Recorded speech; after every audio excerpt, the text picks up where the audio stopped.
بسم اللہ الرحمن الرحیم۔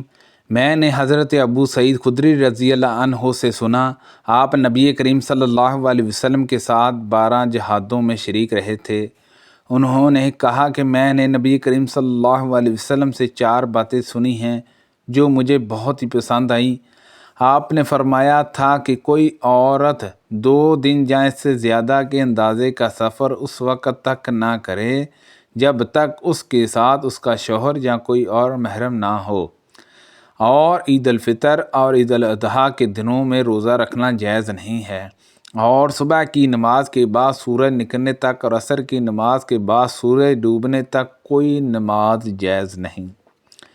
اور چوتھی بات یہ ہے کہ 3 مساجد کے سوا اور کسی جگہ کے لیے شدر حال سفر نہ کیا جائے، مسجد الحرام، مسجد الاقصیٰ اور میری یہ مسجد۔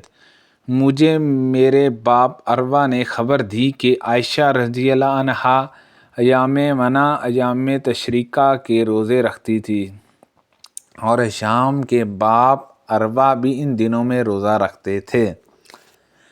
کسی کو ایام تشریق میں روزہ رکھنے کی اجازت نہیں مگر اس کے لیے جسے قربانی کا مقدار نہ ہو۔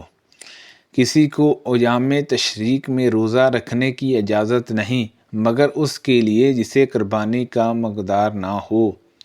جو حاجی حج اور عمرے کے درمیان تمتع کرے اس کو یوم عرفات تک روزہ رکھنے کی اجازت ہے، لیکن اگر قربانی کا مقدار نہ ہو اور نہ اس نے روزہ رکھا تو ایام منع، ایام تشریق میں بھی روزہ رکھے۔ اور ابن شہاب نے عروہ سے اور انہوں نے عائشہ رضی اللہ عنہا سے اسی طرح روایت کی ہے۔ امام مالک رحمۃ اللہ علیہ کے ساتھ اس حدیث کو ابراہیم بن سعد نے بھی ابن شہاب سے روایت کیا۔ نبی کریم صلی اللہ علیہ وسلم نے فرمایا، عاشوراء کے دن اگر کوئی چاہے تو روزہ رکھ لے۔ شروع اسلام میں رسول کریم صلی اللہ علیہ وسلم نے عاشوراء کے دن کا روزہ رکھنے کا حکم دیا تھا۔ پھر جب رمضان کے روزے فرض ہو گئے تو جس کا دل چاہتا اس دن روزہ رکھتا، اور جو نہ چاہتا نہیں رکھا کرتا تھا۔ عاشوراء کے دن زمانہ جاہلیت میں قریش روزہ رکھا کرتے تھے، اور رسول اللہ صلی اللہ علیہ وسلم بھی رکھتے۔ پھر جب آپ صلی اللہ علیہ وسلم مدینہ تشریف لائے تو آپ صلی اللہ علیہ وسلم نے جہاں بھی عاشوراء کے دن روزہ رکھا اور ان کا لوگوں کو بھی حکم دیا، لیکن رمضان کی فرضیت کے بعد آپ نے اس کو چھوڑ دیا اور فرمایا کہ اب جس کا جی چاہے اس دن روزہ رکھے اور جس کا جی چاہے نہ رکھے۔ انہوں نے معاویہ بن ابی سفیان رضی اللہ عنہما سے عاشوراء کے دن منبر پر سنا۔ انہوں نے کہا، اے اہل مدینہ، تمہارے علماء کدھر گئے؟ میں نے رسول اللہ صلی اللہ علیہ وسلم کو یہ فرماتے سنا کہ یہ عاشوراء کا دن ہے، اس کا روزہ تم پر فرض نہیں ہے، لیکن میں روزے سے ہوں، اور اب جس کا جی چاہے روزے سے رہے اور میری سنت پر عمل کرے، اور جس کا جی چاہے نہ رہے۔ نبی کریم صلی اللہ علیہ وسلم مدینہ میں تشریف لائے۔ دوسرے سال آپ صلی اللہ علیہ وسلم نے یہودیوں کو دیکھا کہ وہ عاشوراء کے دن روزہ رکھتے ہیں۔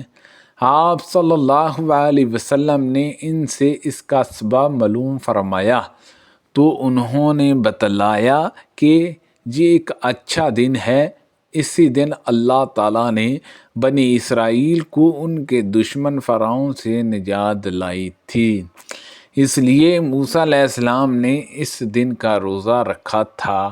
آپ نے فرمایا، پھر موسیٰ علیہ السلام کے شریک مسرت ہونے میں ہم تم سے زیادہ مستحق ہیں، چنانچہ آپ صلی اللہ علیہ وسلم نے اس دن روزہ رکھا اور صحابہ رضی اللہ عنہما کو بھی اس کا حکم دیا۔